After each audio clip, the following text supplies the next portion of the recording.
Hi, Paul Hefty here. What I want to talk about now is our SPOs or screen pass options. For 25 years, I've been a big screen guy because it does a couple things that are necessary. Number one, you got to be able to beat blitz. It's a great blitz beater. If you want to throw the football, this is a great way to give your quarterback confidence, high completion percentage. It also is a great way to get everyone involved. You'll see here, every skill player has a screen pass where they can touch the ball. And then last, it sets up your lineman for success. So again, SPOs, screen pass options. It's consistent also with the RPOs where you're getting a read, which gives that quarterback an out. Again, with that being said then, if you want to be a great screen team, you got to practice it. And the thing that's really difficult about screens, they look easy, but it's never the same picture for the quarterback. So the timing's a little different, the window's a little different, and the receivers. So one of the things you can do is go right after your stretch and go right into what I call a stretch, screen, and score kind of drill. You can start from the 5-yard line wherever you want, but the coaches are the defenders.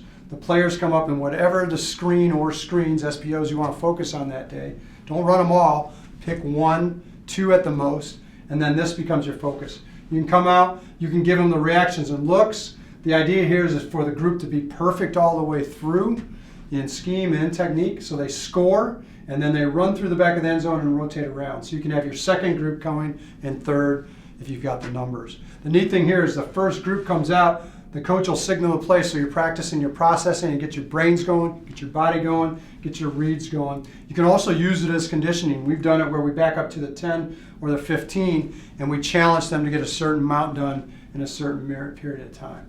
So again, it doesn't have to be 10 minutes, it can be 2 minutes. The other thing you can add to this is you can actually work on your 2-point plays. So they would score, come and set up, do their 2-point play, and then rotate through. Okay. So first one, then part of doing your drill work is just your SPO drill. Again, we're going to go ahead and separate the linemen. They're going to work here. For the first one here is an example of doing our quick one, which is just doing our bubble screen. They're going to use, again, scaffolding of techniques. We just use our outside zone or stretch zone blocking technique. With the receivers, you can see we're using the same technique we would use when we do our split zone Penn State bubble. Okay, for this, both sides will do it. So the receiver always nearest the quarterback is going to run the bubble, and the widest receivers then are going to block. So for us, this would just be, there's no call with it. It's just ram or lion to the right. So ram here, the quarterbacks, you can have both of them going. They're out and throwing. And the running backs on all ram and lions, if it's going to the right here, the linemen are doing their outside zone to the right, the back closes the back door on that. So they actually work on their blocking technique. So again, you can go through all the different ones, but this is a great one to start out just doing your simple bubble. All right, so let's go into what I call a now screen or the bubble screen, where I was just talking about. Here's your ram and lion. So here we are in a doubles right. You see you've got leverage. You can go really quick, and what we do for our ram and lion is we just put our fist on the side of the head. Again, we signal opposite the signaler does of the direction so that the players seeing it can process it as they see it. This would be ram, and we can go really fast with this. That's why we call it a now. So the quarterback's going to catch this, pivot, throw.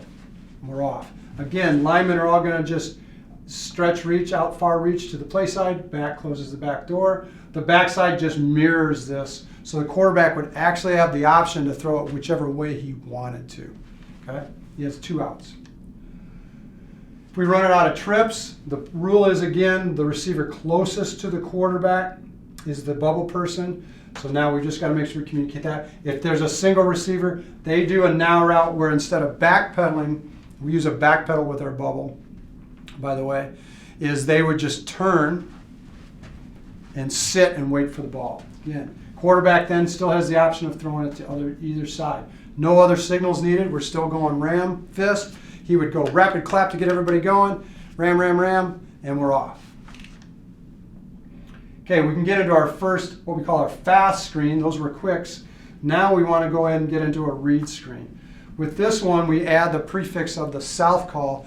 Once the lineman hears south, then that tells them they're going to use a blocking scheme here. And we're consistent all the way through. This is one thing I love about it.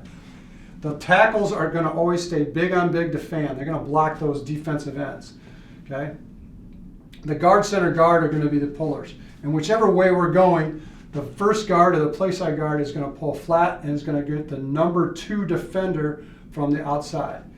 The center then is going to get the first Mr. Zero or linebacker, and then the backside guard gets the second linebacker. So it simply works the same every time. So with the fast screen, those tackles, since we're throwing it quickly, are going to pass set, and we want to get into them. We don't want to let those defensive linemen get upfield at all. With the read screen, the smoke screen is where the call side is. So that number 2 receiver is going to come out.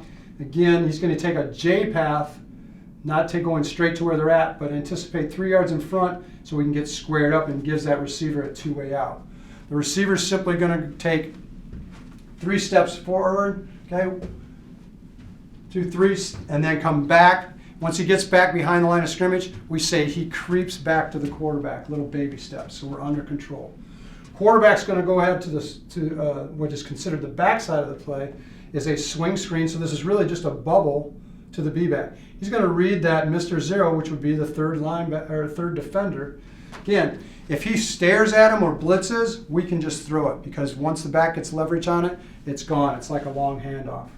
If that linebacker does anything where he can keep his leverage on that B-back, the quarterback just turns, comes back as out as throws the smoke screen on the backside. So this would be Southern Lion. That's where the smoke screen with the blocking's coming, but we're still going to run this just like our RPOs, where we've got a swing screen to the other side. Real simple. We just add now the south. This would be Southern Lion, we would be south, and then we go to our fist on side of the helmet.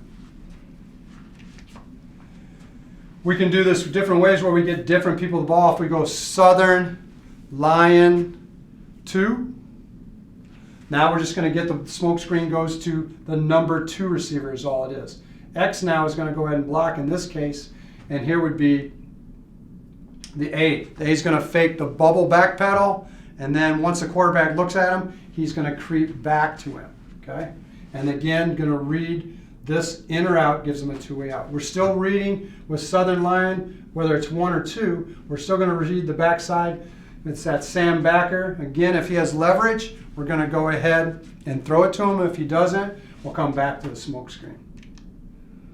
Again, here's a way of doing the same thing out of trips.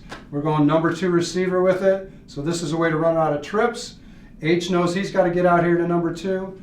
We're still blocking the same. Now it's a single receiver. So there's nobody blocking him with the bubble. Same rules though, all the way through.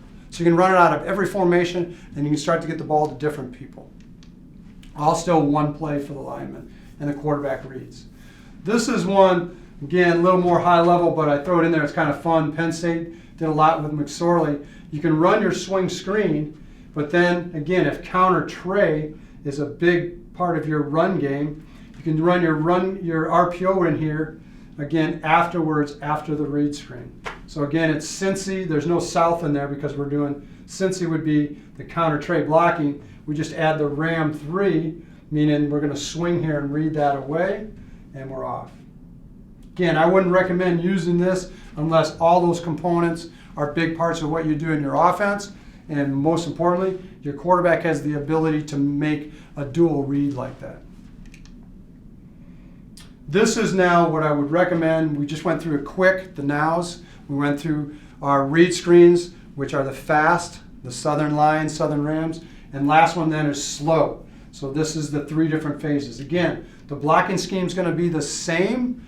We're just changing the timing. So now that we're going to do the slow as a drop back, now we tell the tackles they want to kick step back as fast as they can to invite that defensive end to come upfield. It's still their man. Okay, the guard, center guard are still going to pull and do their same rules, but now they're going to hit for a 2-count pass set and then take off. So we just changed the timing. The neat thing with this first one, when we do Lizard, Lizard is the call for our back that he would actually release to the left and normally run out and up. With this, since we put a south on it, now he knows he's going to run that same type of route, but he'll go block number 1, and our X can go in and crack linebacker to safety with it. The backside, I love this. This is really a dash type screen, which we do with our waggles too. So the technique's already built in for the quarterback. with your other parts of your offense. But they're going to run their Mickey route, which they would do on our outside runs. The A is going to replace the Mike with a hot over, and the Z does a 6-step glance, what we call a skinny slant there. Okay. So your quarterback is going to go ahead and take his, this is a screen pass option, he's going to take his 3-step drop, reading the Mike there and the will. If they blitz, then he can go ahead and just set and throw that on the 3rd step. Because again, the linemen are going to pass set for a 2 count before they take off downfield. All right. Now, unless they're wide open, okay, if they're not wide open right there, then their quarterback now goes into the screen face. The nice thing about making it a dash is you don't have to have your quarterback try to sell the fake, because if he's reading it, his eyes are actually moving the defense, giving a great fake for your screen. He's going to pass set there. If he doesn't like it after his 3-step, now he's going to turn his eyes and he can drift and move to find an open window to get this to this one, to the H back. The key here, the H, is he wants to come flat underneath like his split zone, but he wants to settle in there. Okay? If the Mike does blitz, he can actually block him in this and hit him before he releases. The key here is for all these slow screens, this back needs to come underneath the defensive end rushing. He can't go in front of his face. And then he simply gets about 3 yards outside of the tackle, and they simply look and sits to try to find an open window, meaning there's no one between him and the quarterback when this ball is going to be thrown. So it's a great double read where you've got an actual drop back blitz beater pass play. You're still doing 6-man protection in here initially. And then with the eyes of the quarterback moving the defense, if it's not there, then you go into a great slow screen with great crack back blocking, using your back in the whole scheme. Again, Southern Lizard, real simple. Now we're going to take this whole slow screen and we're going to show you how we can get it to different people.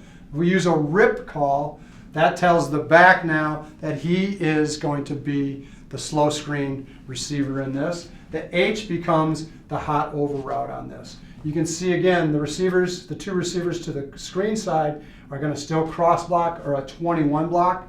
Again, number 1 receiver is going to go block number 2. The second receiver is going to go block number 20 or number 21 with it. Real simple. Quarterback's still going to take 3-step drop, reading the Mike. If he's got a wide open hot over glance, he just sets and throws that. Great pass play.